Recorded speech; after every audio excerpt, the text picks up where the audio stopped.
Yeah, okay, so I'm recording. Welcome to Gone Fishing, the podcast where we leave behind the industry and focus on the creative. I guess by someone's definition, this counts as fishing, so.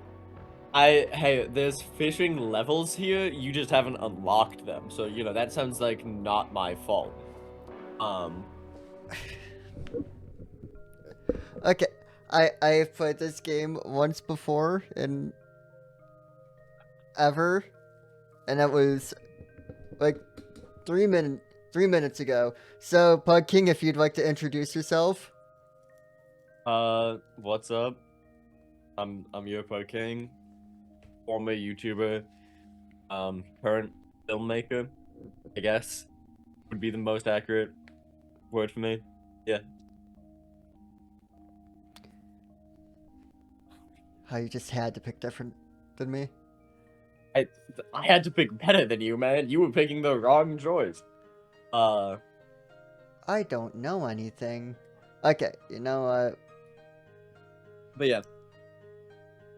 How are you doing today? I'm doing good. I started playing Slay the Spire today.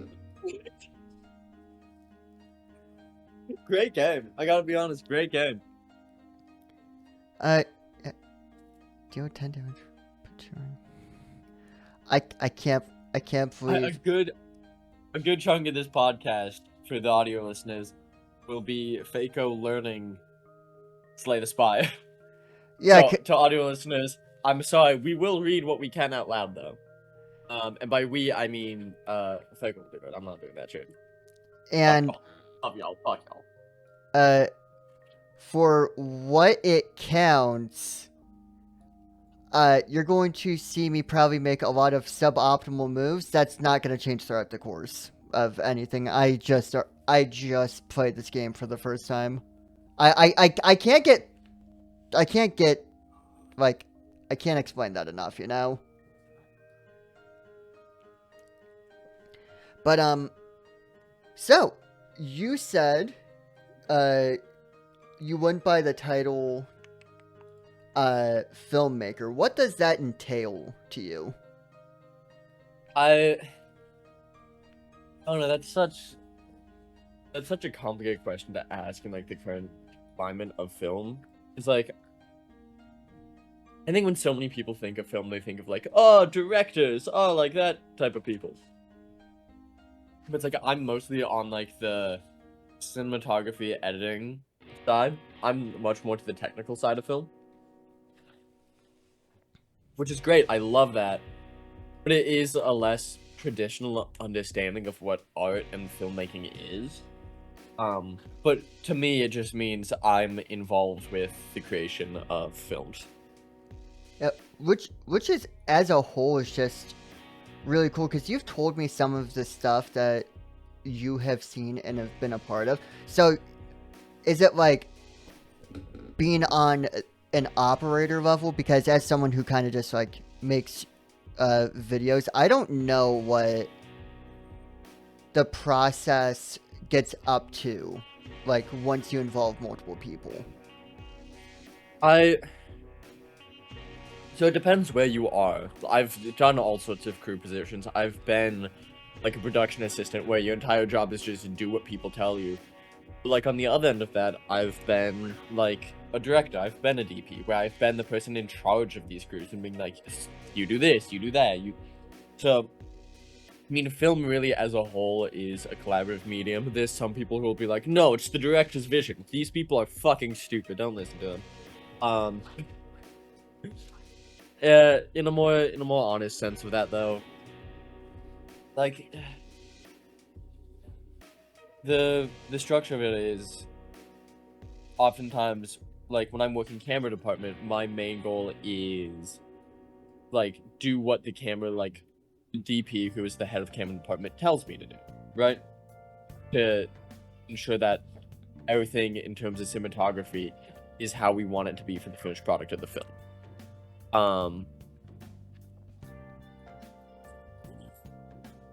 So yeah, I don't know how much that answered your question. It it answers it to the degree of like it's interesting being on the outside, hearing about what a lot of this production stuff is like. Yeah. Yeah, that sounds funny. Because, like, whenever you hear about how making anything is like, whenever you hear about the production of anything, it sounds a lot more unified and streamlined, but whenever you talk to anyone that's been on sets, Yeah. to any, like, deeper degree, it's a lot more just trying to make it work. I mean, that's the thing with set is always, it's like, with so many people coming together to make one thing, you get such an interesting, like, mix of, like, ideas and genres with what you're doing. You get so many, like, conflicting ideas, in fairness. Right, that's the dog who apparently can see through curtains. Hey, buddy. No, be quiet. Buddy. Oh. Oh my god, the dog is not showing up. Hold on. But it is very much the thing of, I don't know, film gets so complicated. I had, like, crews where it's like, none of it felt like a community, it all felt like a shit show. And then I've had sets where it's like, no, this was an amazing experience, the director knew what they were doing. And, like, everyone felt like they had not only a say, but everyone felt like they had an important part in the production. So, it changes depending on the set you work on. It changes depending on who you're working under. Like, there's a lot to it. And do you want to, like, be in the crunchy side? Like, do you want to stay in the crunchy, like, operating side of it? Or do you, like, want to get to a point where you are the director? The thing with film is, some people, like, there's two mentalities in film. There's one where it's like, the director is the author of the film. Like, they're the artist behind everything. This is a mentality that I don't really like, because it oftentimes creates worse products. A lot of great directors will put a lot of work into finding good DPs, good production designers. Because so much more of a film is so much more than the performance in the script. A film is also the shots, the way it's paced out in the edit, the way the sets look, the way the costumes look, the way the makeup looks. So I don't necessarily want to be a director, but I do want, in a lot of senses, to be a DP, because that's the creative role of how does the film look in a sense of shot design, which I think is a lot more interesting to me. But no, being a director is just stressful as fuck. And low-key kind of awful. Overrated as hell. My experience directing, I was losing my shit. One of the people on set was just like, you looked like you were about to crash out every 2 seconds. I'm like, I felt like I was gonna crash out. Fucking... Thanks for noticing. Like, yeah, real shit, I was. Yeah, I don't know. The other thing with the director is so much of the job is working with actors. And that is just something I personally don't enjoy.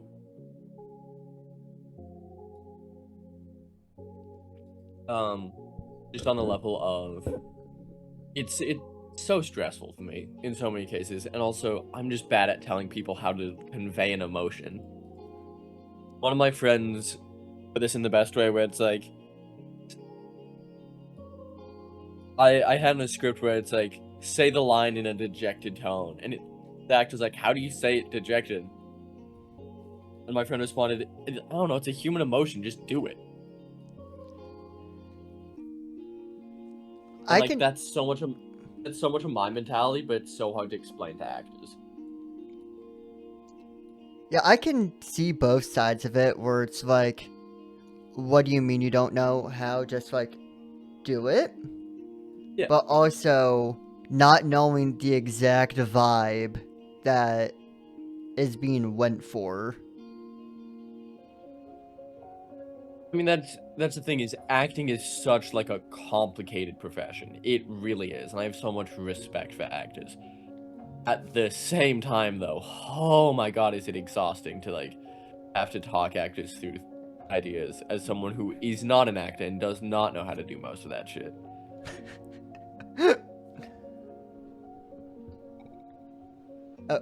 But so for just like, God, this was such a choice for this. Look, this fish. Look, this fish. Yep, that's the show. So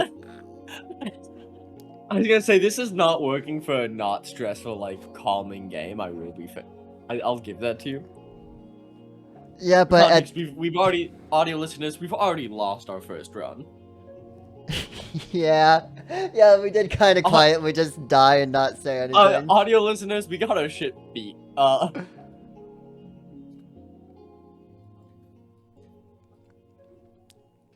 Yeah, I'm not even like fully reading cards. I'm just feeling it right now. But so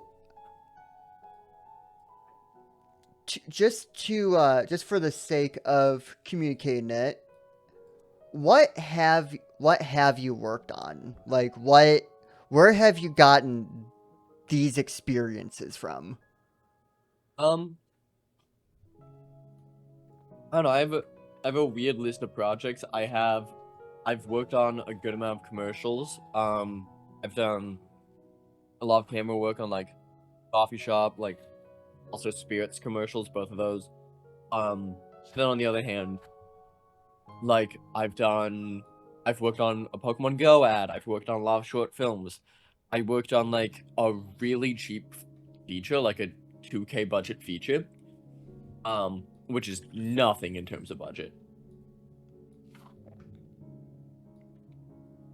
So I don't know. I've done a variety of things. None of them super like, oh my god, this is super recognizable, except for maybe the Pokemon Go ad. Oh boy, upgraded my defend. Awesome. So it seems like you've kind of like been a lot into the like commercial side. I mean, that's the work I'm known more for, in fairness, because that's the work that gets to a lot more people. Like, a lot of people don't watch short films. The only reason why short films are made is so that the names of the crew can get out there, so that they can get hired on features and ads. A lot of short films are almost their purpose almost Short serves films as like don't a make resume. money. I was gonna say, short films are resume builders, and they're also investments. Sometimes you make a short film on the promise of making it a feature later, and that's why people will fund short films. So it's almost like a pilot of sorts for it. Exactly. A short film is oftentimes just a pilot for a feature. And they're super fun to work on, but in fairness, they are very much like a thing of, they don't really pay well. They don't really get out much. Like, not many people have heard of many short films. Yeah, I know there's some like short films that are important to like the history of film, but I couldn't like off rip tell you like, oh, this one's my favorite short film, because yeah, I know that's the stance that most people have in fans. Most people can't name their favorite short film because most people don't remember short films. They don't stick with people as much. And once again, at the end of the day, most short films are just an investment for a feature. So that is an interesting side that I've never wholly considered. Oh, my cat wants to be in my room.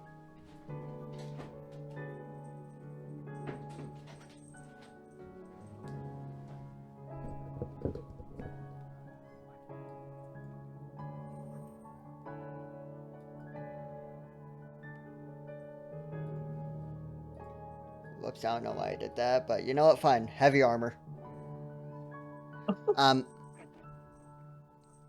Why did you have 30 block? What? Because whenever I had to discard a card, I actually discard my only attack. Oh my god.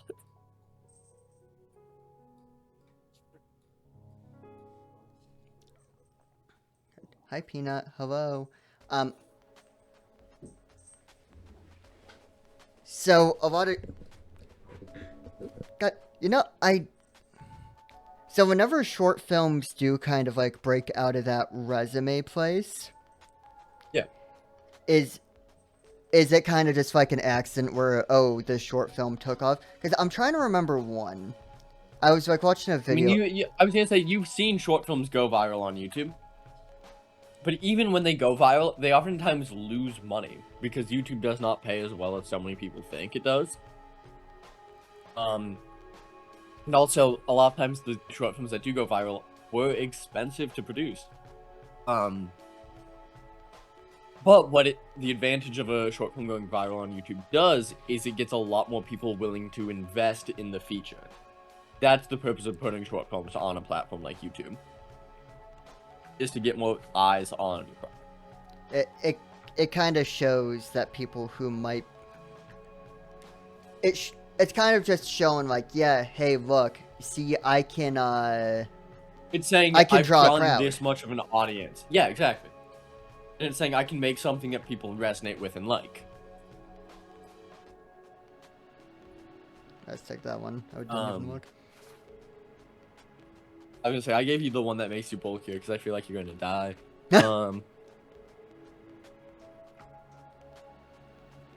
Anyway. God, there's... I was watching a video, I say, that was talking about, like, a lot of, that was talking about film stuff, and there's, like... Yeah. There's a short film called, like... God, I can't... But the entire idea is it's supposed to, like, test how you respond to media? Or not how you respond to media. How you, interpret media. Or how you engage with media. And it's supposed to show different effects. Because a common interpretation is that it's really boring. But... Right. It's, like, meant to be boring. And this is my take of it. It's like, I don't really care what the director's intent was. If the director's intent was to make a bad film, they made a bad film.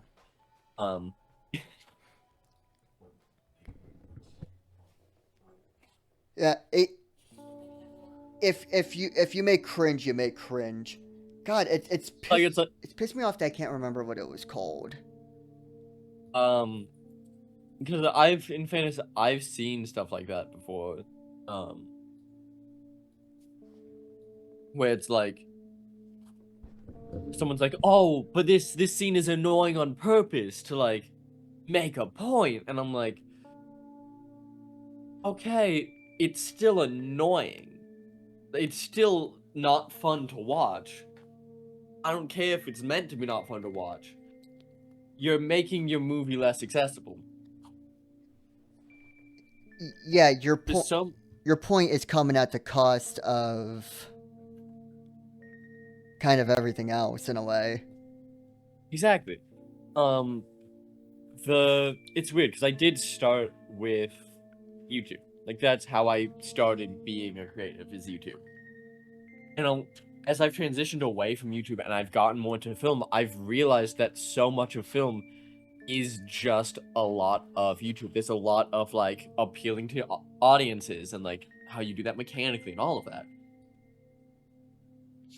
It's all very similar to how you would in YouTube. The Fast and Furious movies are basically Mr. Beast videos. Now that is a quote. That is an all-timer quote right there. Holy shit. That cut through me trying to figure out this game. That was just like... Am I wrong? That was a sit-up in my seat moment. No. I think you stand proud you cooked. Yeah. God, that's really funny. It's weird to think about, and it also does make me want to get back into doing more YouTube, because For so long I was like, no, I want to be a storyteller, I want to be an artist, and the more number one, part of that's just watching the right YouTube videos, because there are YouTube videos that do that really well. That don't get enough credit, that don't get enough love. But also part of it's just understanding that film and any art under capitalism is the same system of trying to appeal to an audience, trying to like gain attention, trying to get eyes on your project, trying to get people focused on you. Yeah, even like if it's a commercial product, if it's in a situation where like where like the idea is, man, I want to benefit off this. No, even the purest intentions kind of have to go through the idea of consumability for the sake of people being able to enjoy it to whatever degree Yeah. you can benefit from. Also, film is just such an expensive medium, where it costs so much to put on a film that it's almost never worth it to just do it for your own sake. It's almost impossible to fund a film that it's just a film that you want to make. Yeah, you can't just like, I mean, you can, but Nah, you can't. with YouTube, it is kind of like YouTube is entirely like self-made and self-created in a in way, comparison. there's a high chance that you're gonna do worse if you're not making something with at least a considerable amount of self-interest. Yeah, because so much more of YouTube is focused on the idea of the person making it. But just so much, it's so interesting to compare the two mediums, because I think there are some aspects where there is more creative freedom in YouTube than there is film. Which was kind of like the founding principle of YouTube in a way, was that basis of people who aren't forced to do something a certain way so it's more successful. And like naturally that culture has sort of went away as YouTube kind of gets more and more monetized. Thank you, Jimmy Beef. Thanks, Mr. Bean. Mr. Bean. But yeah, Thank you, Mr. Bean. it is still like YouTube compared to mainstream media, or at least like higher effort media, is still like really free compared to how you operate whenever you're working under an investor or someone who has like Yes. who needs it to be profitable. Like if you have someone funding you and it's not coming out of your pocket, it's not enough to just not cost money. You have to make money, not just make money. You have to make a considerable amount of money. And if you're not doing that, then good luck being able... Man, can we rest? I healed you. Oh, yo. Thanks, dog. Yeah. But that is very much the point of it. It's like, it's so hard to tell with a medium like YouTube.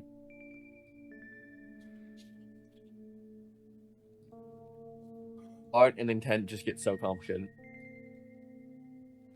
Why did you block 24 on the turn he wasn't attacking? Because I had an ability that does that did like 14 damage if I only had attack cards in my hand. So I drained everything else because it would have been that was the most damage I could have done that turn. Okay. Okay.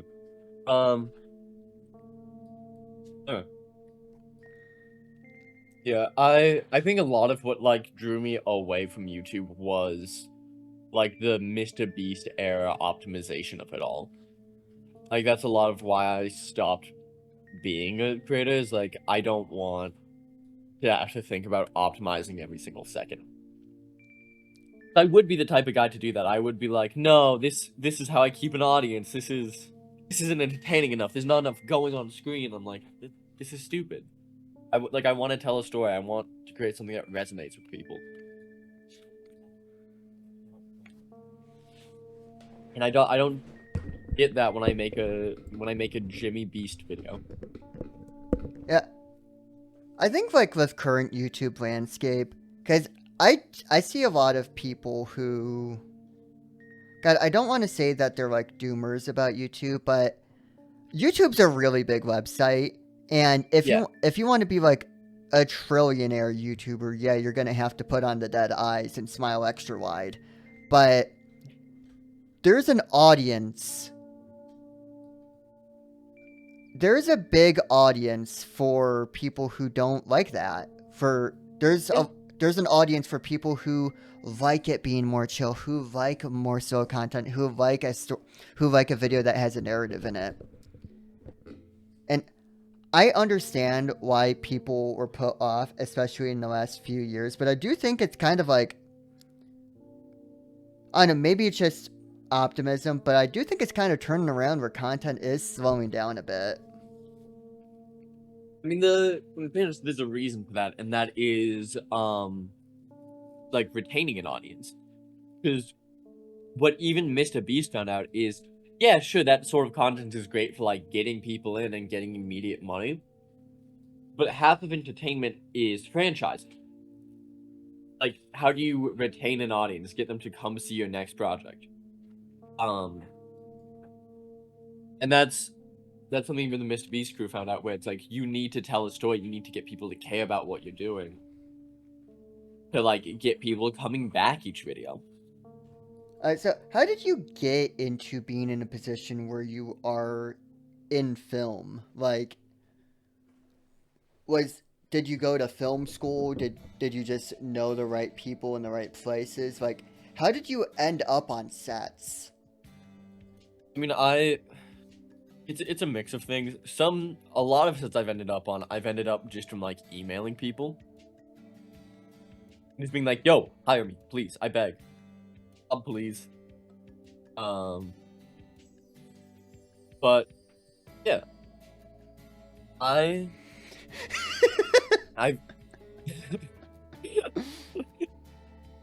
as no question. I've gone to film school, and the main thing with film school is, yeah, it's the connections that you make. I've met some incredible people who I've worked for. I've met some shitty people who I've worked for. And regardless of it all,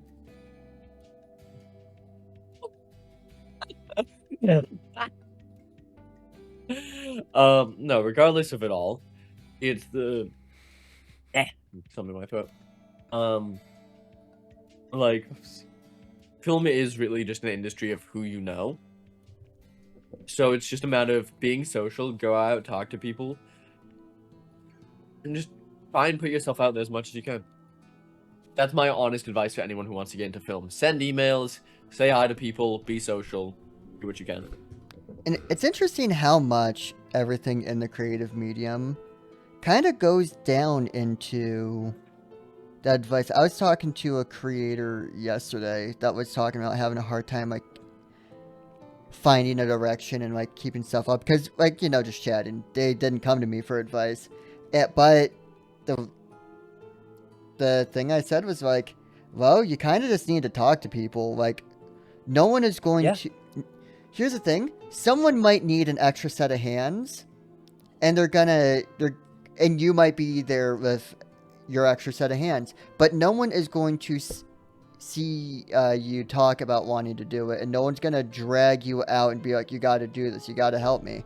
So it is kind of just like, a lot of it is just kind of saying, hey, do you need help? Or knowing people who are trying to do the same thing as you that can recommend you given the opportunity that they need. I mean, that is most of it at the end of the day, is just like going to people and being like, hey, I'm here, I'm down for anything. Like, I don't know, I had to work on so many sets for free before I started getting paid for shit. Like, I've probably spent upwards of 60-70 hours with just free labor just to like start getting paid on sets. So that's kind of what you need to do to get your name into like the industry. You kind of have to prove that you're worth the money before they're willing to pay you the money. I mean, it's also hard to just like find people who have money to pay you, because once again, film is expensive to do. Not all sets are situations where they can afford to pay the people working on it. So it's an industry you truly have to love to want to do to that extent. And with the connections thing, I know, yeah, by all technicalities, small-scale filmmaker Markiplier, he said, like, in interviews that a lot of his production has been carried over from other projects he's worked on, because he knows that this person can do what he wants. So instead of finding a brand new person that will figure it out for him, he just calls up the person he knows. Yeah. Also, you've worked with them, you like working with them, you want to keep working with them. Like, you make friends on set. It's genuinely, like, I have so many good friends that I know from working on sets with them. And, like, I talk to even outside of film context. So it's just a situation of you find people you want to work with and you go and continue working with them. Which goes into film advice number 2. Don't suck. Don't suck to deal with. Like, don't be a bad time. Don't be a drag. Yeah, exactly.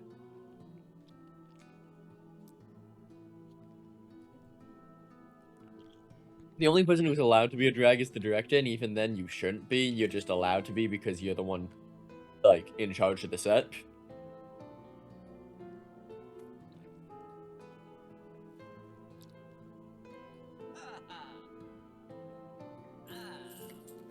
So, what are some of your more, like,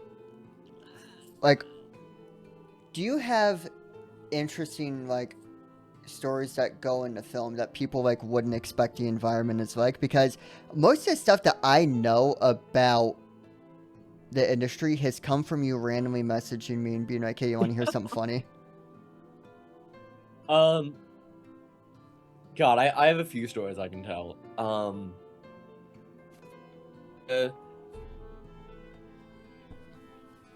One of my first PA jobs was for,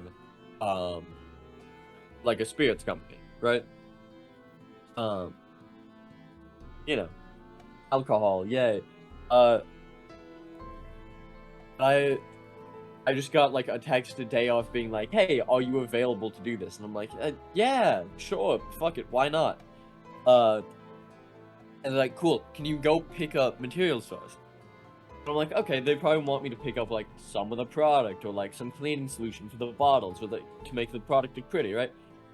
No, they wanted me to pick up red sand and a eucalyptus plant. Why? What's that? I'm afraid I'm not seeing the vision. I'm afraid this might be above. They wanted to put the bottle in red sand next to a eucalyptus plant. Obviously. You know? I mean, how would we not expect this? It's because we're such simple-minded people that we couldn't expect the red sand eucalyptus plant gamble. That's a classic. Now I'm embarrassed, honestly.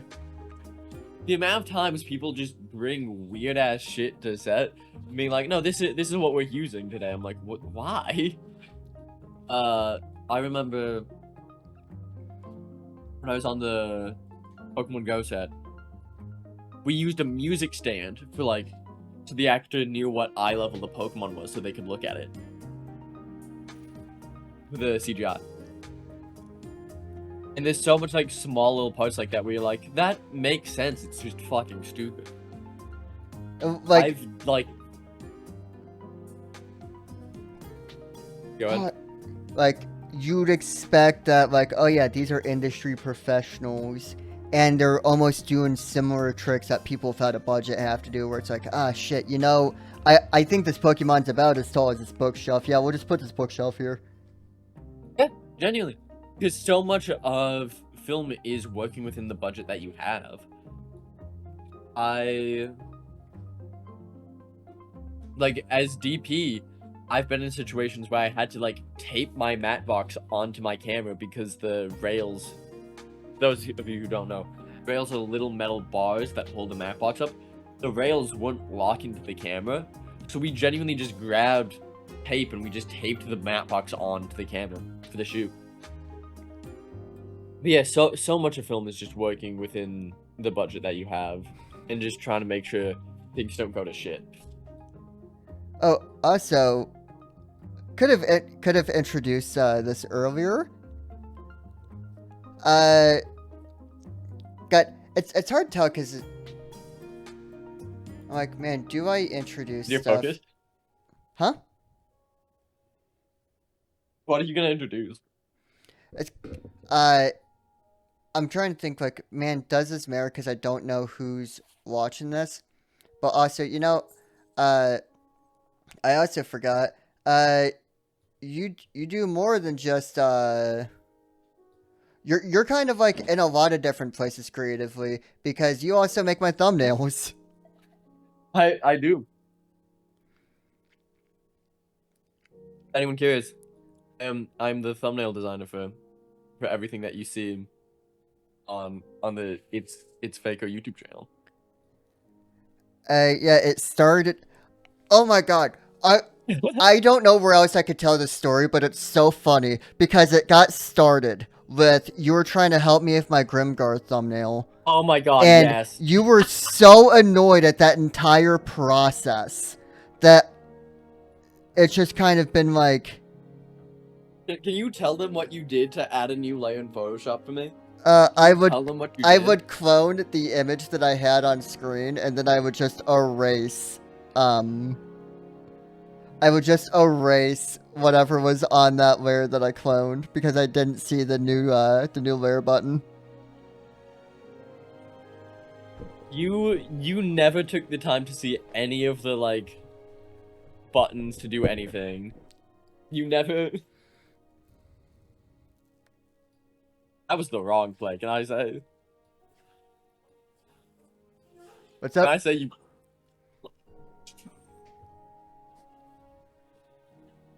I just wanted to throw a lot of shivs. It's satisfying.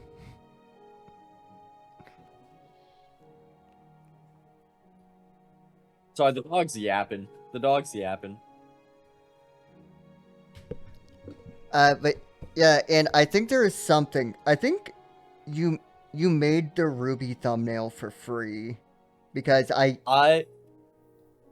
Yeah. I think I don't remember. I think it We're was very good at negotiating costs. yeah. Yeah, it was something along the lines of, I think you made me participate in some kind of joke that I didn't want to be a part of, and I was like, okay, fine, I'm not paying you for the Ruby thumbnail, and we had never discussed it beforehand. Yeah. Yeah, I did start just doing shit for free because there's so much of, like, art, and I do love a lot of, like, the YouTube thing of it's like, oh, optimize for this, because I do like the aspect of, like, being smart with all of that. At the same time, I don't love it enough to make Mr. Beast videos, but you're gonna rest more than I will. I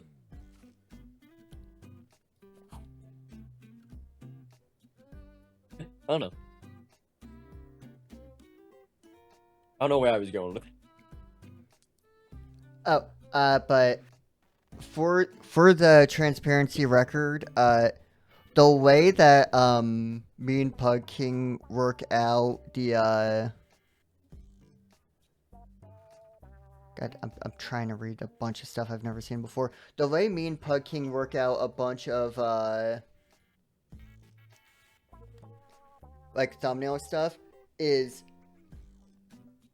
I want to pay him when he makes thumbnails for me, and he's neutral about it, so it's just kind of like trying to find the amount. Trying to find a price that feels right. Yeah, yeah. Trying to find an amount that you'll accept that also doesn't feel like scamming. So normally whenever you say a price, I always just like up it a certain amount, because the amount that you do and the amount that you ask for is criminal. My favorite thing that you've done is I named a price, and you're like, "What do you think? I'm made of money?" And then you offer it $10 more than the price I. That is my favorite thing that you've done in all transparency, because that's funny as fuck. One of my favorite ones, it was God, I'm not even reading, I'm just throwing shit. One of my favorites was we were trying to figure out who, like, how much, I think it was for either the Undead Unlock thumbnail or the Why is your favorite character thumbnail, where I was like, hey, would like $50 be good? And you're like, 40 sounds good. And then I sent you 60 and you're like, we're so good at business. It's great. It's fucking great. Oh my god. Can I say I'm low-key mad at the Undead Unlocked thumbnail that won A/B testing. Because I liked the other one better. I never know what is actually going to work and what's not going to work. No, neither do I. Yeah. That's why I am really glad YouTube threw in the A/B testing, because I'm like, you know, this is a really captivating thumbnail, and then the YouTube is like, nah. I think text seems great, man. A/B testing has made me come to terms with the fact that I don't know what the hell people want to click on. Like, we're just gonna put like we're gonna put 3 radically different ideas out there, and that's just gonna show us a direction. Yeah. I mean, thank God, honestly. It allows for like a lot more of understanding, and like it helps small creators a lot get out in the algorithm. And like, so that is one of my favorite things that YouTube has put in recent memory. Oh yeah, for sure. And like, I know like, none of the thumbnails that we've ever put up I would ever consider bad, but if you like, we guess which one's gonna do the best, and I don't think we've ever been right. I think I was right on the Ruby one. Oh yeah, the Ruby one. I gave you 2 different ideas, and you're like, okay, well, here's one I came up with. I was gonna say, I had to talk you into the Ruby one, because I'm like, I think, like, genuinely a really, like, simple minimalist thing is gonna go really well here. Like, so the Ruby one is a vague silhouette text on a mostly white thumbnail. And that thumbnail is, okay, ignoring why is your favorite character, like, the best performing thumbnail I've done for you. That was the first one that I did for you that really popped off. It's also the first one that I did for you, in fairness. Grimgar was me walking you through that, but it's super interesting to see, just like, because that was me being like, I think this is gonna do really well in algorithm. This pops really well against like all thumbnails that you say. And you were like, I don't know, man. The blank text on a background, I don't know if that's gonna look good. And I'm like, trust. And guess what it did? Yeah, and from what I recall, that one greatly outclassed the other ones in terms of performance. Oh, like, significantly. Which I think that's just a large part of it. It's like, I think one of the most important things you can do is contrast the thumbnails that this is tips for other people who want to do thumbnail design. One of the most important things you can do is contrast the thumbnails that you're making to the thumbnails of other people in the niche of the creator. And try and find something that stands out against the niche. I'm only now realizing you're dead. Oh yeah, I got my ass kicked. I'm Family Guy death posing over here.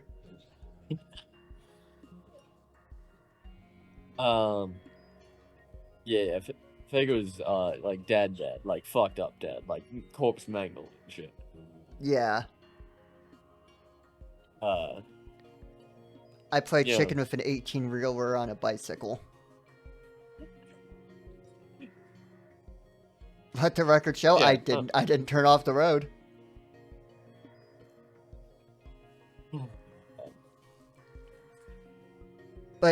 You did mention something interesting because it feels like there's still this like conception that no matter how big YouTube gets, there's this like conception of that like film and like TV, like stuff that like requires like a higher production is just like a higher form of entertainment.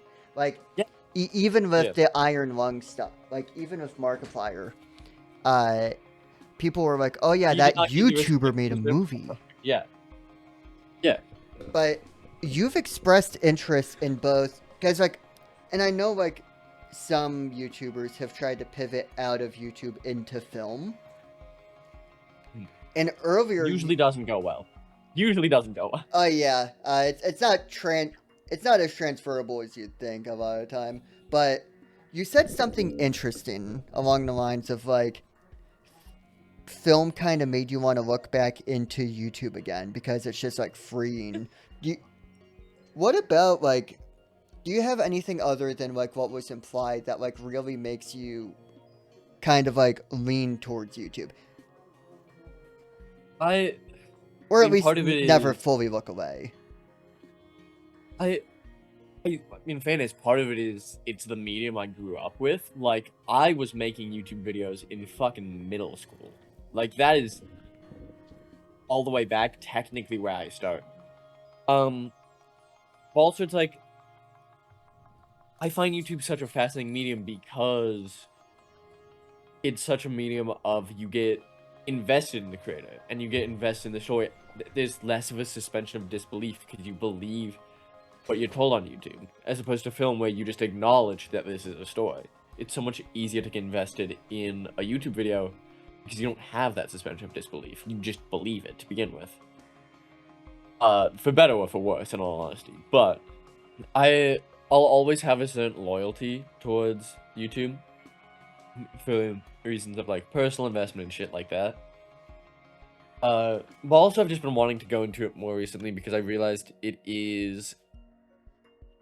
I like to think of myself as a multimedia artist.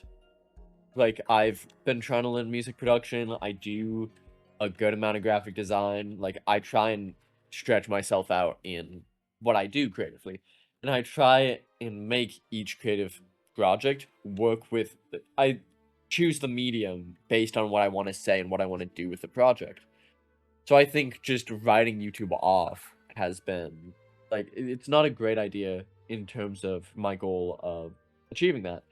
As well as just the fact of, like, I've recently just been seeing some fucking great videos that I'm like, I want to create shit like that. I'd love to make... What is one thing that I saw recently that was really good? I'm trying to remember what it was, but it's fucking insane. Oh, I've been getting to Michael Reeves, and shit like that is so fun in terms of storytelling.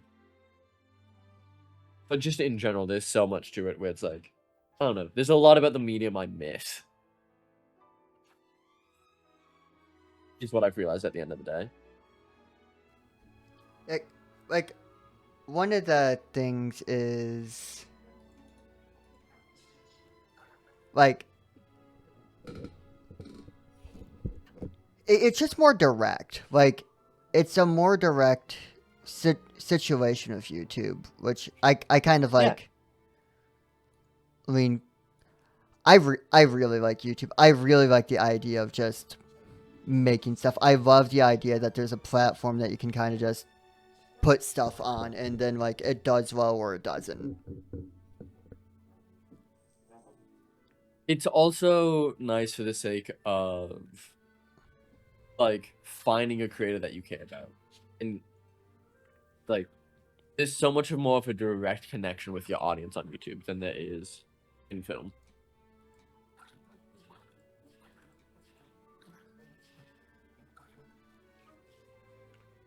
There's also certain things of like YouTube is a much more conversational medium.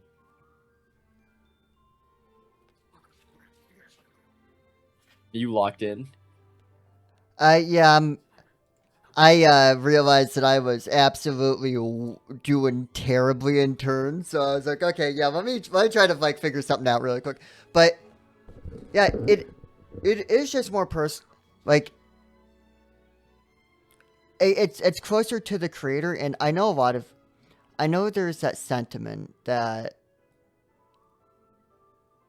uh like a lot of YouTube is a certain way, but there is a lot of like you'll never see a creator be able to like fully successfully rip off another creator because ooh uh no, let's take that too. Because of in a way, even if you are copying, you kind of have to find your own way to make stuff work. Like the same. Yeah. One of the things I've taught, like one of the things I've a sentiment I've heard a lot from creators is that there's some answers that you'll never be able to get from someone else. That you have to figure out how you want to do things yourself.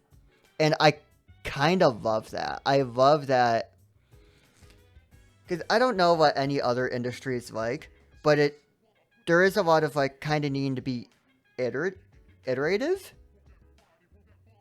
Yep. Like you kind of have to be based off of a lot of other things, but like when it comes to at least YouTube and other industries can be the same. I wouldn't know, but you kind of have to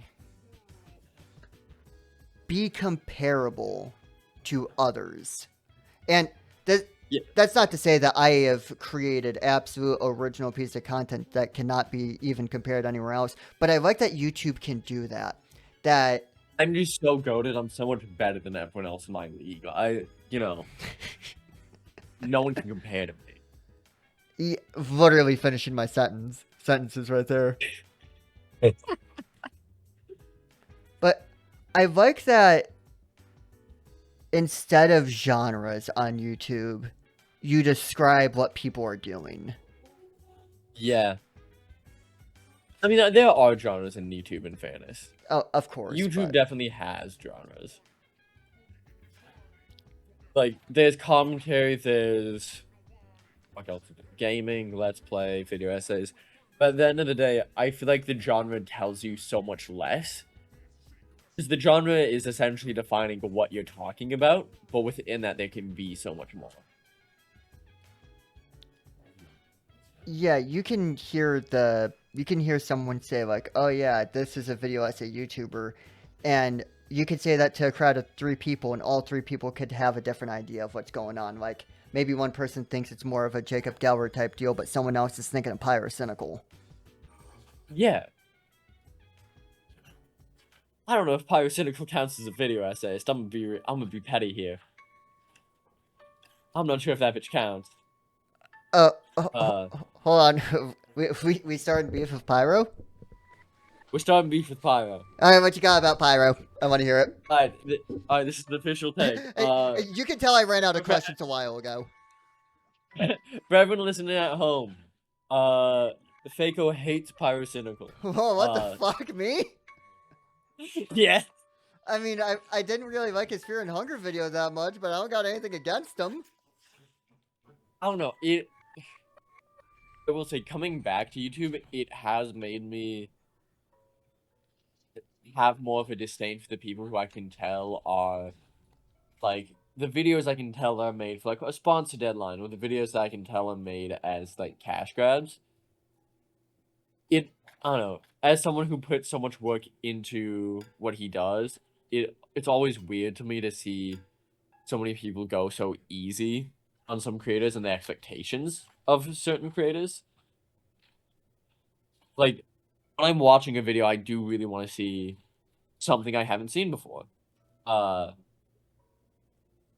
I want to see people put effort into the videos, so just seeing people who kind of phone it in for the deadline or, like, meeting the requirements of what a video essay is always ends up feeling a little gross to me.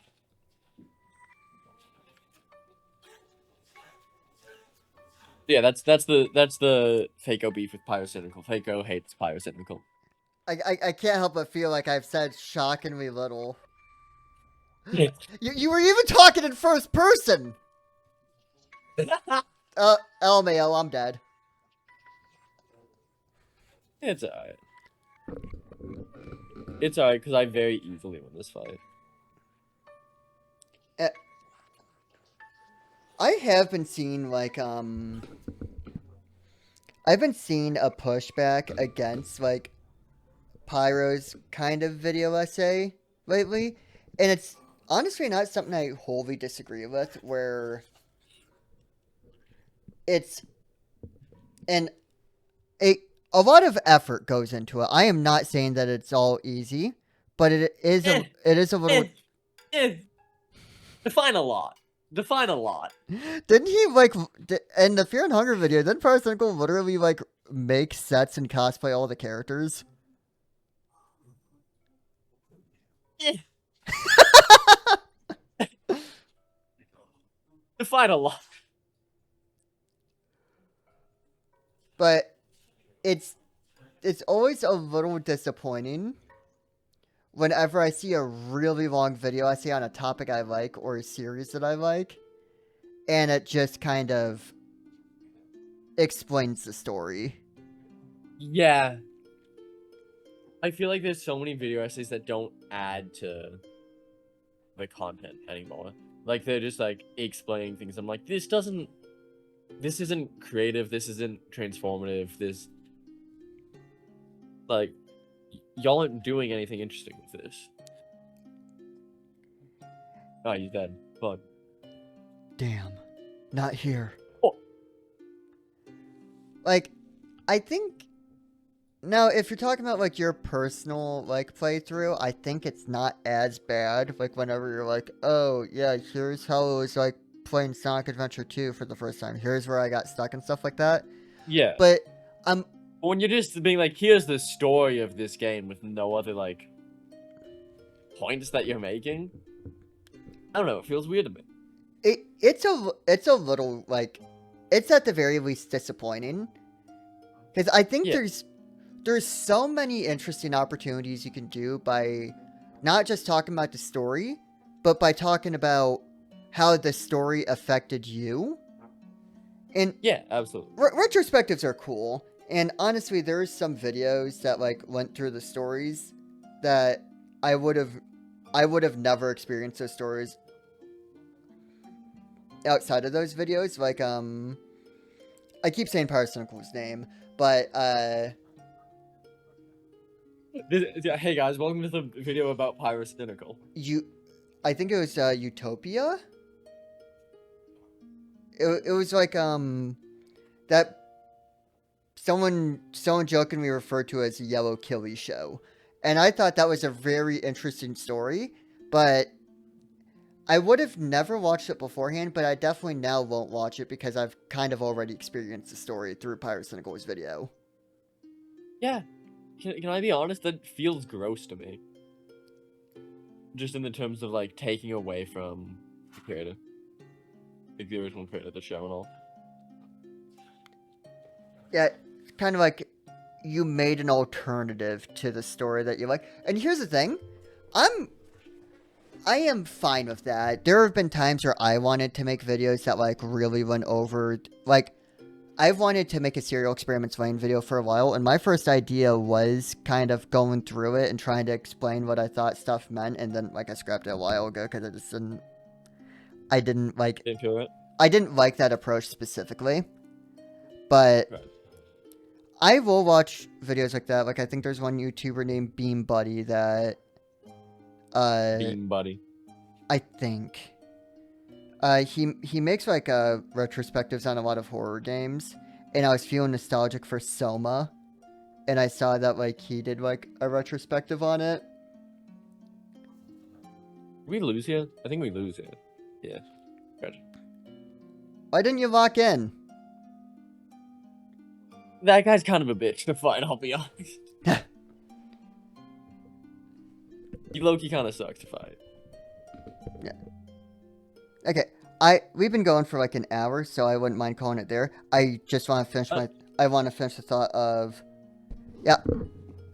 I will still watch those retrospective videos every now and again, but I do think if I have to pick between someone who's like, oh, here's a weird turn on this piece of media I explained, versus here's me explaining this piece of media, I think I want to hear the weird interpretation. Because if I care enough about the story you're talking about, then within reason, I can kind of just go to it myself. I was gonna say, part of it is there's so much more artistic value talking about your own experience than just talking about the medium itself. But I think there's value, like, there is value in it regardless, and I do think there's ways to do those retrospectives better. But, and I have seen the sentiment online, like, in the comments section of people going, man, I was hoping that this was C's 3-hour video essay on game, starts explaining the plot, clicks off. Like, I've been seeing that sentiment a little bit more. Yeah, I don't know. It's also just the thing of it's like you're taking away from. I've said this, but you're taking away from the original artist by doing that. Like, because the original artist made the story from the medium, and there's a reason why it was made in that medium.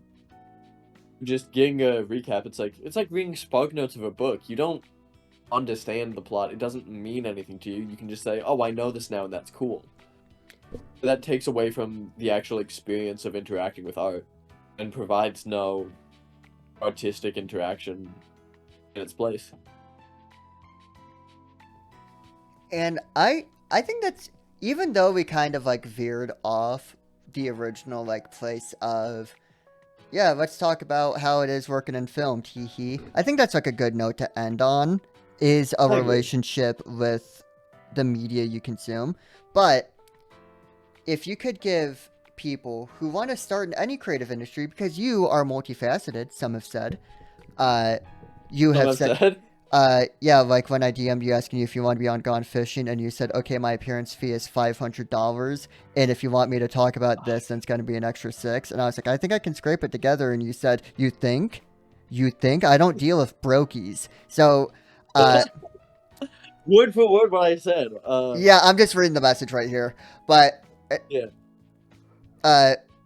Is there any advice that you would give to creatives, either in a specific level of here's advice on something that you do, or creatives as a whole? What do you tell someone that wants to get started? The best advice I can give anyone like wanting to get into creative industry is find something you love and that you would do as a hobby. Because there's so many people who go into film looking for a job. There's so many people who go into music looking for a job. So many people who go into YouTube looking for a job. And you can make it work, but it's not a guarantee that you're going to make it work. And at the end of the day, what you're doing is you're making art. And there's so much value to just making art that if you truly want to enjoy it, find a medium that speaks to you and just make what you want to make. There's no guarantee you're going to make money. There's no guarantee that any of it's going to work. But there is a guarantee that if it's something you enjoy doing, it'll make you happier.